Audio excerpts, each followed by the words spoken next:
Before we jump in, a quick note of who's behind this podcast. Imagine this. You're about to close this massive deal. You've been grinding for it. You're pumped. And then your customer's legal team decides to make things interesting. What happens if you get hacked? How do you protect your data? And then your brain just goes blank. That's the nightmare founders deal with all the time. That's actually what Why Security solves, the sponsor of today's show. There are 40 plus security engineers who've actually done security at Apple, Uber, Microsoft, Robinhood, Brex, and so many more.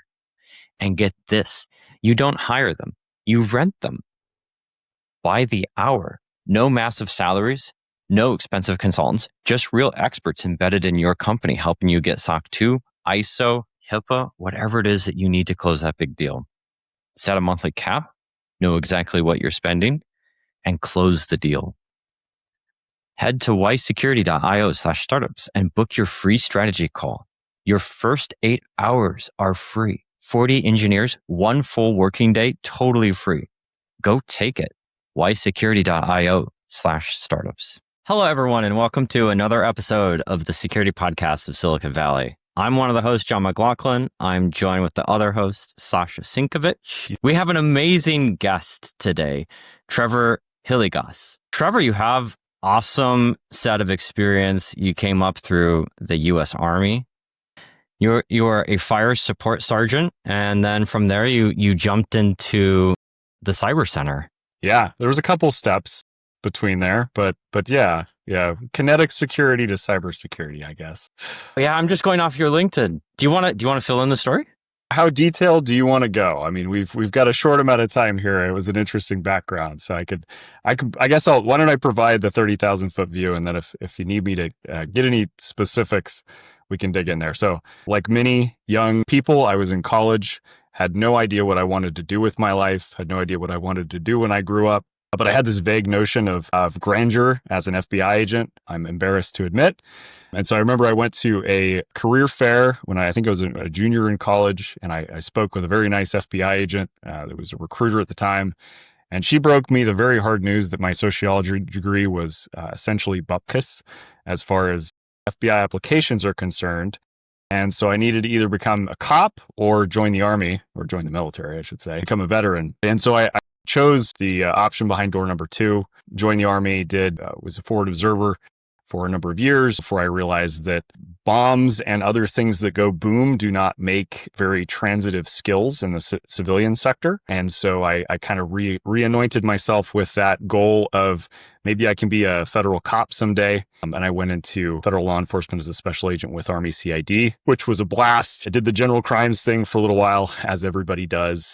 Whatever walks in the door is your problem. And then quickly realized that cyber's cool, and I liked building computers when I was a kid, and coding and all of those nerdy skills. So I quickly kind of adjusted myself towards that trajectory. And that brought me over to the FBI on a cyber task force, which is where I finished out my government service. What was so exciting about cyber that pulled you into that space? That's a really good question. So one of the hard things that I confronted with law enforcement early on was it's highly reactive. There's very few instances in, modern law enforcement, probably in a historical context as well, that you can truly prevent crime. Typically 90% of the time you're responding to something that's already happened, and you do the best you can for the victims, for the witnesses, for justice, all of those high-minded ideals. But ultimately what's happened has happened, and there's no undo button for that, right? Whereas in the cyber realm, I feel like we have much more influence and much more ability to be proactive. So we can actually impact the crime or the criminal before it actually happens. And I don't mean that in a, future, telling the future kind of way, but there are things that we can do in the cyber realm that don't really have corollaries in the physical realm that can have really meaningful impacts on people's lives in a positive way. I think every time we sit down and we think about, are we going to build a new company? Are we going to secure a product that already exists? Are we going to dive into a new space? Connecting it back to people is always very important. It's if we can't do that, it's what are we doing? Yeah, it's interesting because I think in security, especially kind of today, everything is about these really big ideals. We're all talking like AI security, or is it security for AI? We're ransomware prevention. We're talking about foreign threat actors, APTs. It's easy to forget that at the end of the day, it's all just a bunch of humans, right? We're all just a bunch of meatbags that are sitting behind keyboards. And you can take that one of two ways in my mind, right? We can look at it from a sociological perspective and say that, hey, these threat actors are just people, and we should look at them like that instead of taking the Hollywood approach that these are some kind of master villains. And the other side of that, which I think calls to me a lot more, is sort of the victimology of it, right? I mean, it's fantastic. If you can stop a ransomware event, excellent. You should absolutely do whatever you can to do that. But let's not minimize the day-to-day good that happens when we prevent a identity theft. Some grandma somewhere, got a call from Microsoft support, and that very nice person wants a gift card from Walmart. Like, if we can prevent that, like, granted, the scales are quite different between that and, a ransomware of an organization, but it's no less impactful to that individual. And so I think we should keep that in mind and really aim for the best impact we can, regardless of the circumstances. What do you think is the biggest threat today? Cybersecurity is very vast space, has so many different subdomains. Where do you see the biggest risk profile? Yeah, I'm going to make some people angry at me here. Look, unless you work for an organization that is best known by a 3-letter acronym, you don't need to worry about APT whatever, okay? You need to worry about a 10-year-old dude sitting on a 2006 Acer computer in the basement of his mom's house in, St. Petersburg, or wherever in the world you want to put that pin, that has all the time in the world, just enough money in their Bitcoin wallet to be dangerous, and just enough skills to be motivated. That's the person that, for 99% of us, is the biggest risk. Now, does that mean that we don't need to worry about APTs? No, I'm not saying that at all. There are definitely good reasons to talk about APTs, but it's important to put it in perspective, right? You have a handful of APTs that are highly targeted. We know their TTPs. We know their targets of interest. You have 99 million people on the internet that want to harm people in whatever way. Maybe that's the comm and it's a very physical type of harm. Maybe it's a financial type of harm. Maybe it's reputational harm. That is much more likely to occur. I kind of look at it like, we all drive a car every single day, or most of us drive a car every single day, right? But if you think about what is scarier, like a car accident or a plane crash, most people would probably say that they're more afraid of getting in a plane crash than they are a car crash.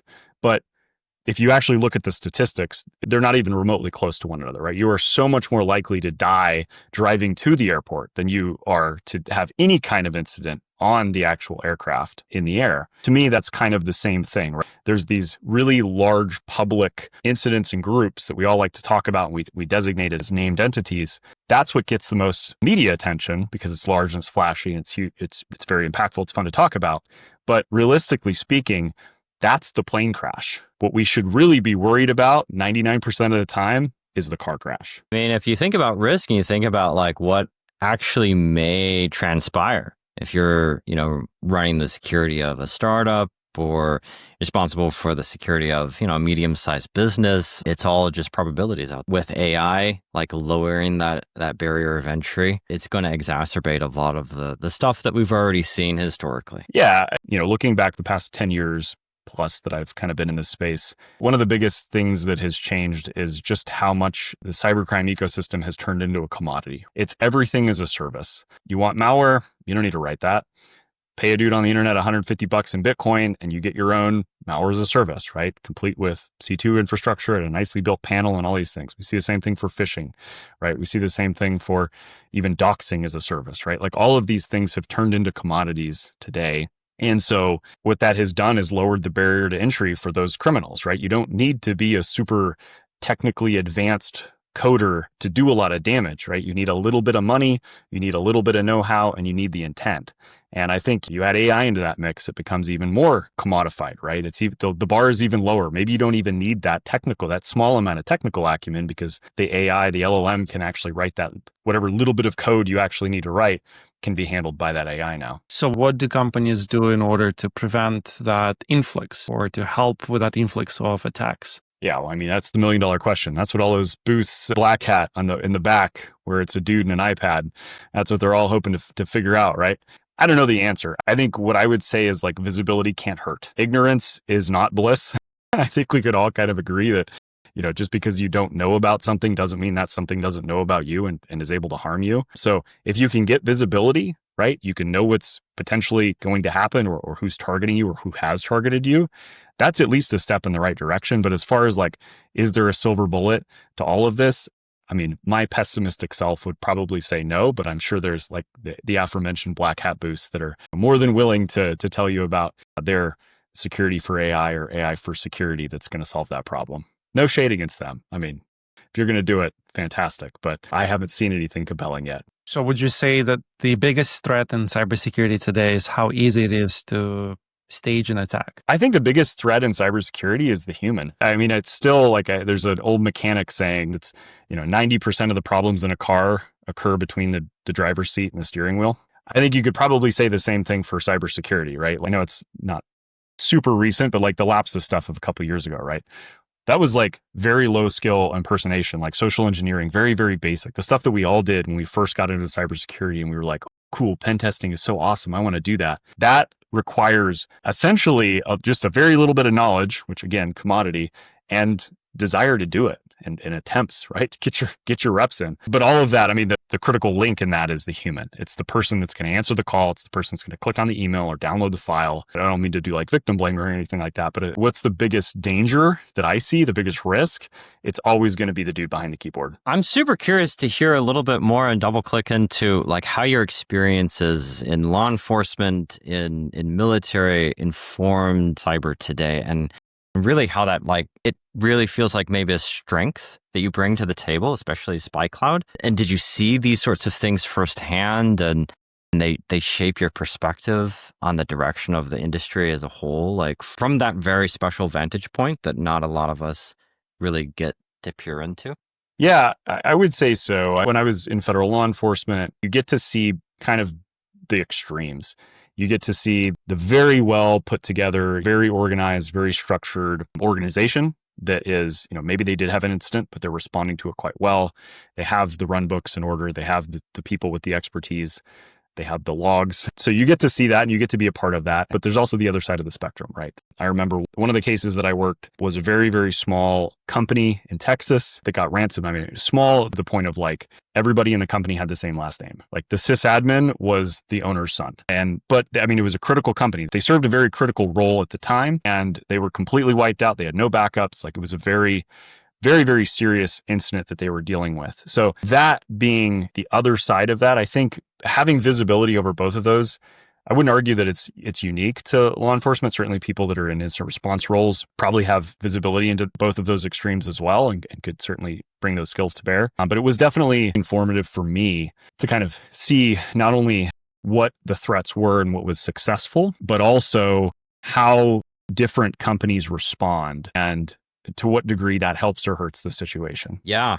I think the two extremes definitely can put things into context, and just watching things unfold brings a certain perspective to how we would like to see things done in the future, right? So now it's SpyCloud. Help our audience understand what's SpyCloud's special place in the market. Yeah. So I don't know the Gartner answer, so I'll hand wave over what that is, but we do data. We do identity and data. I run a team within SpyCloud called SpyCloud Labs. We're basically the research organization within SpyCloud. So I have a team of incredibly talented and passionate researchers and engineers that spend all day, every day, Monday through Friday, and occasionally when they feel like it on the weekends, digging into all of the corners of the internet that most sane people choose to avoid. We do direct threat actor engagement. We do all of the forums that you've heard of, and we basically make it our mission to collect as much data as we possibly can and then tell a story about that data. So like I mentioned earlier, remediation is kind of the biggest, most important thing in this space, I would say, in my opinion, right? If you know about a problem, because it kind of goes back to what I was saying about visibility. If you know something is wrong, you're at least enabled to fix it. And whether or not you actually do is kind of an open question. But if you do, It's like a ship with holes in it. If you don't patch those holes, eventually you're going to sink. But you got to know where those holes are. So that's kind of where we're very passionate, is how do we not only get that identity data and make sense of it and validate it that it is legitimate, but also how do we get that to the people that need it the most so that they can actually do that remediation before the threat actor actually uses that data? And SpyCloud actually just released a bunch of research, right? This year, there was an identity exposure report that came out. I think there was also a paper that came out as well. Were there any striking sound bites from all of that hard work that was poured into the visibility and those reports that came up? Yeah. I'll give you two that are kind of interesting to me, I will say. One is that commodity malware is still a huge problem. We've seen some honestly fantastic work by US and European law enforcement in taking down a lot of these commodity malware families, like Redline, Operation Magnus, which was led by the Dutch police, but also, had the FBI involved and a bunch of other agencies as well. That was incredibly impactful. It effectively took Redline and Metastealer, which was essentially a fork of Redline, took them out of the equation. With very limited exceptions, those basically turned off overnight. Unfortunately, that has not fixed the problem. There are still a lot of these commodity malware families out there, Luma C2 being kind of the biggest, baddest right now, that are highly accessible, that are very successful at getting into a system and exfiltrating data, and are used incredibly widely. So that's one thing. It's a good and bad. There's been some really good impacts that have happened and have had a tangible impact on the ecosystem, but we still have so much use there and so much more needs to be done. The second thing that I would take away, it was a huge surprise to me, and maybe I'm admitting something I shouldn't be, that I was surprised at this, but phishing is still a huge problem. I remember in the days of AIM getting phishing AIM messages, early 2000s, maybe into the 90s. Phishing has been a problem for so long, and it's still a huge problem. We still see companies, mature cybersecurity organizations, getting hit by phishing emails and getting hit by smishing and the toll violation scam coming out of China. And it just goes on and on and on. And so much of that has become a commodity now that we have just seen this massive explosion in attempts, which then has had the predictable outcome that there has been more successes. So I guess those are kind of the two things that are my biggest takeaways from this year's of research. Yeah. No, that really rings home, actually. Someone tried to phish me not too long ago. One of the crazy things about these phishing kits these days is just how, technically advanced they've gotten, right? There are AI adversary in the middle kits now that will actually trick your browser into dropping your authentication cookie. So it will basically proxy your login, your successful login, back to whatever the target of the phish is. And then as that comes back to you, it's pulling that cookie out. So you've effectively bypassed whatever MFA is on that account, whatever security is on that account is now in the hands of the adversary. So that's really interesting that kind of thing is, again, a commodity. You don't have to build that, right? You don't have to be a PHP. I would certainly hope you don't have to be a PHP developer to get access to that level of tooling. It's a payment to a guy on Telegram. Right, exactly. And so all of this research that's coming out of SpyCloud really helps make these threats more quantifiable, the risks that are out there. And so if I take on the perspective of a founder, of a CEO of a company, maybe even a Fortune 500 or a Fortune 50, how does this help me? How can I turn this into something actionable? Yeah, that's a great question. I think it has to start with data, right? In business, there's a lot of discussion about data-driven decisions. Everything needs to be backed by data. If we're talking about financials and, hey, we're going to take a new product to market, right? Obviously, the first question is what's the TAM, right? What's the total addressable market for this thing? Or how much money do we think we can get from our existing customers? These are all concepts that are quite well known to people in finance, people that are, founders of business. They're directly applicable to cybersecurity and cyber risk. If you don't have access to the data, if you need financial data, we all know where to go, right? There are services that provide this information to you, and you can ingest that and make sense of that and use that to guide your decisions. The same is true for cybersecurity. The same is true for cyber risk. If you don't take the time to go and find that data and ask those questions and have data-driven decisions, then you're effectively rolling the dice. Maybe they're loaded dice because you're especially experienced or more than the average consumer, but they're still, at the end of the day, they're still dice. And you might get lucky or you might roll snake eyes. So I would say from the founder's perspective, or quite frankly, anybody that's in a decision-making role within a company, you should always be trying to find the best, most accurate, most verbose source of data so that you can use that to inform your decisions. And so you're not gambling on the security of your company. Yeah.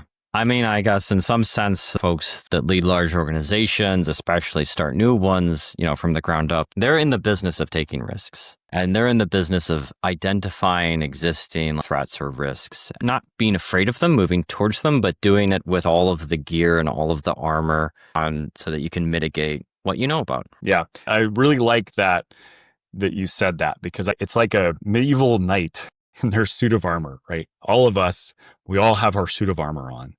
But there are chinks in that armor, right? There are spots in that armor where the plates don't necessarily line up, and it's just our shirt underneath. The challenge is that as an adversary, you only have to find one. You only got to find one weak spot to stab. Hopefully I don't take this metaphor too far, but you only have to find that one gap in the armor. But as a defender, as the knight, we have to make sure that there are no gaps in that armor. So the odds are stacked against us, is what I'm trying to say. And the best way for you to even those odds, or have the best hope of evening those odds, is to have that visibility and have that information. All right. So armed with all of this data, I can go to a board of directors. I can go to my founders. I can go to folks responsible for making business decisions, and I can advocate, hey, if we allocate this amount of spend to mitigate these risks, here's how this changes our risk trajectory as we grow and as we become a larger and larger target. Because let's face it, hackers they have the same mindset. It's a business. They're after something, and you can probably get the bigger bang for your buck if you go after a juicier target, right? And so as you grow, you become more and more of one of those targets.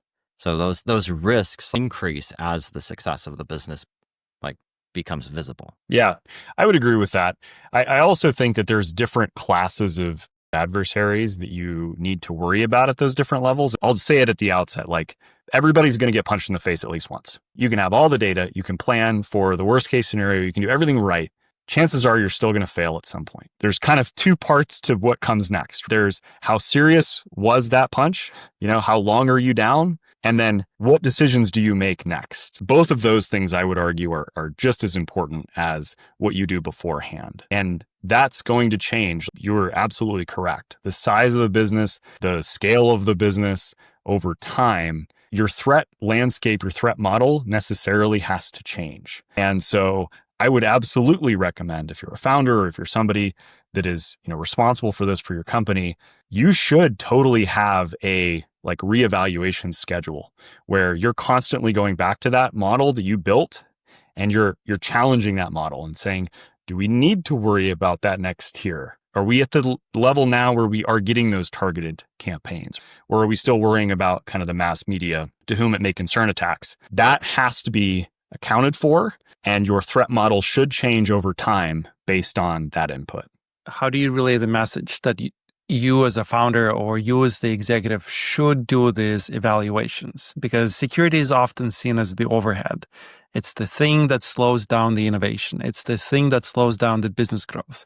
How do you find the balance? How do you usually approach that subject? Yeah, I mean, we're the cost center, right? Everybody who sits at a research billet or security billet, familiar with that term. It's hard. It's like you have to argue for yourself and you have to argue for the company.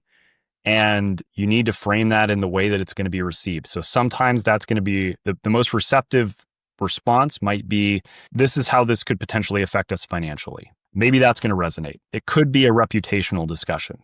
Certainly if you're a cybersecurity company, maybe that reputational harm is even bigger. I mean, it's certainly tied to the financial outlook, but it could be its own problem. It could be something completely different. I'm very much giving the political answer here, so I apologize for that. I'm not giving you a straight answer, but it really depends, right? It depends on who you're speaking to, what they're going to be receptive to, and really who you are, what the company stands for. I mean, I think that makes sense. If you want the business to do something, you have to make a business argument for it to do something.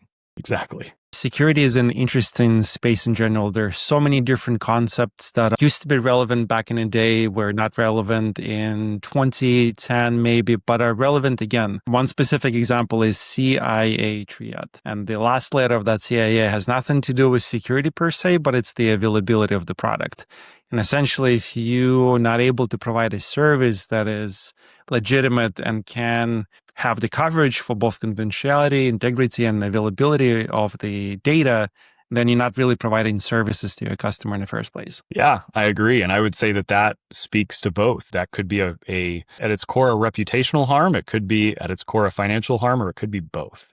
And that calculus, that's a sliding scale. And I think everybody needs to figure out where they exist on that scale individually. So if I'm responsible for the security of an organization, or if I'm on the team that's responsible for the security of an organization, and I'm thinking about these things, and I'm thinking about, it would be nice to mitigate some of these risks around phishing for all of my users, and would really love to see the data to be able to make that business case and do the analysis that's specific for our customers and our verticals that we're selling into and our security commitments as an organization. How do I get my hands on that data? Do you have a newsletter that you publish, or how do you get the word out? Yeah, so we do publish a monthly newsletter. I tend to repost it on my LinkedIn, but it's also on our website, SpyCloud.com. We're kind of hyper-focused on the cybercrime side of things, so we don't typically talk a lot about nation-state actors. So if that's your jam, maybe not the newsletter for you, but it's fun. We take a look at all of the different trends that we observe. Lately, there's this recurring segment for the past, I think, 3 or 4 months now, we call forum wars. Breach forums went down, and then it was like, oh, who's going to be the next? Is it going to be dark forums? Is it going to be breach forums v97 or whatever number we're at now? So there's some fun stuff, but we also do dig into the data. And, our philosophy is we try not to draw conclusions. We are not ultimately the arbiters of truth when it comes to what is the most dangerous thing out there. I can certainly have my own opinions, but those are not always true. They're not always right opinions. And so we do our best to put out the data we have access to, and then allow the readers and the consumers to sort of draw their own opinions.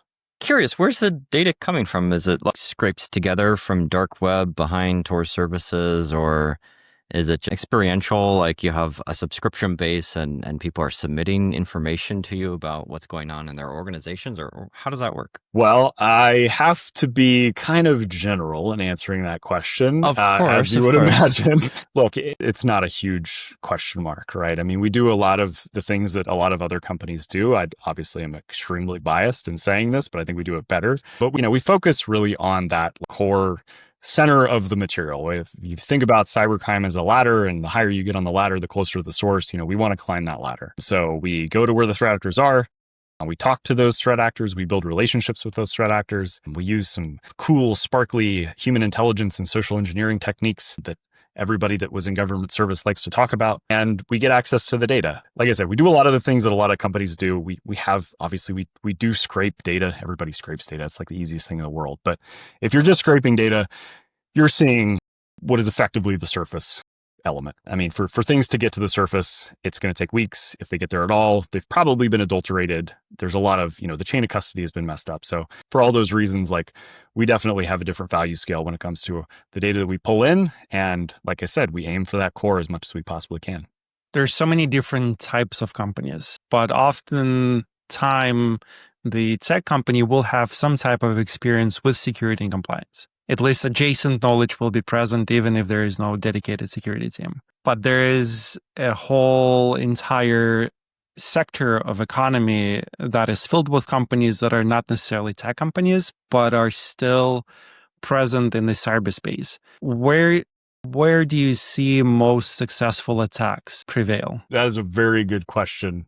Yeah, I'm thinking about all the companies that we don't really think of as tech companies, but they are, everything's a tech company now, right? I feel like that pool has gotten so overloaded. Everybody's got to have an app. Everybody's got to have a web portal you can log in and configure things. So in a way, we're kind of all in that space. But I think there's different threats to different companies. If we're talking about a financial services company, one of their threats that's a big deal is the insider. What if I hire somebody that's maybe a teller, or maybe an insurance adjuster, or a broker or something like that, and whether they're witting or unwitting, they are exploitable by an adversary, by a criminal. And typically that's a financially motivated criminal. If we're talking about the defense space, we still have the problem of insiders, but maybe there's a different target. It still might have a financial aim, but there's different information. Now we're talking about like intellectual property. And then there's kind of the big umbrella. So what is everybody vulnerable to? And everybody's vulnerable to, again, the human element. When we look at Infostealers, which is kind of a passion of mine, almost all of those are not a targeted attack.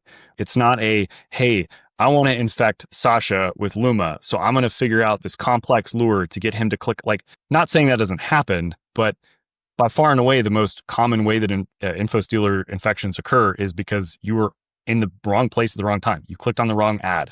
You downloaded the wrong Fortnite skin. You followed that link from that YouTube video, which led you to the bad place. And it might not even be you. It might be your kid or your spouse, or it might be on your personal computer. The attack surface is so broad when it comes to that because it's so pervasive, it's so frequent, and the amount of data that's stolen is just so robust. I mean, you think about like modern Infostealers, they're pulling your form data. So stuff that your web browser helpfully caches that you've entered into forms on websites, pulls your saved credit card information, your saved passwords, it pulls your cookies, which if anybody has heard of session bypass or session hijacking, not a great thing. Some of them will even steal files. So I don't know how many times I've seen like, passwords.csv. Oh, I wonder what's in passwords.csv that was saved on your desktop. So that to me is kind of like the umbrella. It's like a to whom it may concern. It doesn't really matter what vertical you're in or what you do. And that has a very long tail, right? Digital exhaust is pretty big and it's hard to get rid of. All right. So what are the options as a consumer? How do I navigate the space? Because we all have to have some sort of a digital footprint. There are definitely sites that let you look things up. I mean, I work for a company called SpyCloud, so I'll rep our own. If you go to checkyourexposure.com, it's available for anybody. It's free. You can enter your email and it'll tell you where you show up, whether you're in malware or something else. The FBI and other law enforcement agencies like putting up portals. Actually, years ago, I was the case agent for the Raccoon Infostealer case, and we put up a little portal. I think it's actually still up today, so you could go and do that. There's other services, of course, that allow this and that give you verbose information or less verbose information. So definitely do that. I would recommend doing it for your personal emails. Don't just do it. I mean, your corporate emails, obviously, but don't just limit it to that. Personal emails, there's a lot of hooks that kind of come into our lives from our enterprise environment down into our personal. And so just because it's a personal email doesn't mean it's not a serious exposure and something that you should absolutely remediate. Do some of the companies offer services like SpyCloud as a benefit to their employees? There's so much that is out there on every single individual. And to me, it seems like people are getting tired from being bombarded from different directions with different offerings to buy a car, a boat, ticket to the SpaceX, to orbit around Mars. And it just seems like a lot. And that's just a normal state. But if you become a target, there's so much more information that is available in you. Do you see some of the companies offer SpyCloud as a benefit to their employees? Yeah. Mortgage refinance. That's the one that always shows up in my email. So, I mean, we have a lot of our customers, obviously. We do have customers that offer that to their employees as like a consequence of their service. If you don't have that, if your company doesn't have access to SpyCloud or something like us, there are a lot of those resources, like I mentioned, that are free generally. So, whether or not you get that benefit as a consequence of your employment, I really would encourage everyone to go out there and just check your personal exposure, see what it looks like, see what the bad guys might have about you, might know about you. Love that for the consumer space. And so as a consumer, that makes me feel warm and fuzzy on the inside. And I have to say thank you. Thank you for doing all of that hard work and putting all of the data together and dropping it behind services. And you've done that multiple times now throughout your careers. Okay. Now, for the B2B case, if I'm a security leader at an organization and I'm like, oh, this actually sounds pretty good. I would love to check every employee, every personnel, every contractor in my organization. Is there a way that there are B2B deals that can help measure current exposure of everyone within an organization just a little bit more enterprise geared? Yeah, so you can still do that at checkyourexposure.com. It's not limited to just free emails. You're going to get a different report, and I can't promise you won't get a nice little marketing email from SpyCloud after you do that. In fact, I can promise you will. But yeah, we give a nice little report about what potential exposures you have for, usually it's domain name based. So that can be something of a challenge, especially if you're one of those companies that uses a different domain name for their email than they do for their website, which, by the way, I wish more people did that. Great idea. But you can do that and you can get that report and use that to inform. And certainly, I don't want to make it sound like SpyCloud's the only company that does this. There's a lot of other companies out there that do the same thing. So, compare different resources, see what works best for you, pick whichever one that's right for you. I feel the authentic give.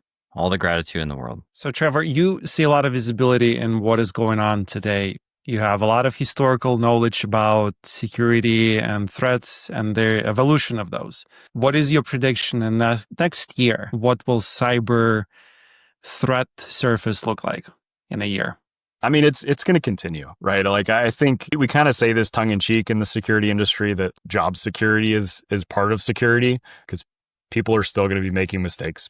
There's still going to be criminals out there that have all of the motivation in the world and very few downsides to commit crimes and to attack you and your organization. I think we will likely still see a continued shift towards the commodification of cybercrime. So just as we have seen over the past several years, malware as a service, phishing as a service, access as a service, anything as a service, we're going to continue to see new malware families, new phishing kits, new means of exploitation, and they're all going to be available for purchase. I think AI in the mix is kind of a big unknown for me. I don't really know what that's going to mean long term, but it's probably not going to mean anything good. So I reserve the right to change my answer in 6 months, depending on what GPT 7.10 or whatever we end up seeing by then. Of course. Well, with now GPT-5, I'm sure writing its next version of itself, like who knows where that's going to all go, right? So do you think there's such a thing as like insider threat as a service? Have you seen that? Have you come across that?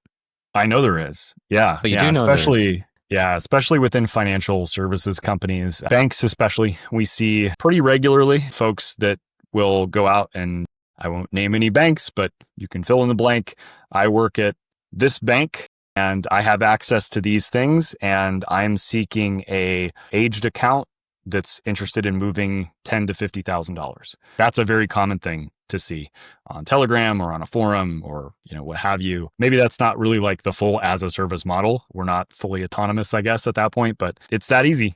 How do you detect those sorts of things? Are you watching Telegram and like all of the platforms where they are announced or what? Yeah, we do. Telegram's a big part of that. We've begun leveraging LLMs a lot to do that. The volume is just too much. You could employ a team of hundreds of researchers and you'd still miss things. So as much as we talk about AI and there's a lot of buzzwords around that, one of the things that it does really well is condensing and summarizing user-generated content, human text. So that's one of the ways you can kind of build a profile for a certain threat actor or a certain technique, and then look where that shows up across a broad swath of data. The other side is just the manual side, right? Human being reading through a channel and saying, whoop, that looks like something that's illegal. Let me flag that. Well, this has been an amazing discussion. Thank you so much for joining us for another episode of the Security Podcast of Silicon Valley. I'm John McLaughlin, one of the hosts, was joined today with Trevor and co-host Sasha. Yeah, thanks for having me. No, huge thank you. And huge thank you to all of our listeners for tuning in for another episode. An absolute pleasure. And thank you to all of our listeners. This has been a Y Security production, and stay tuned for another episode. One last thing before you go.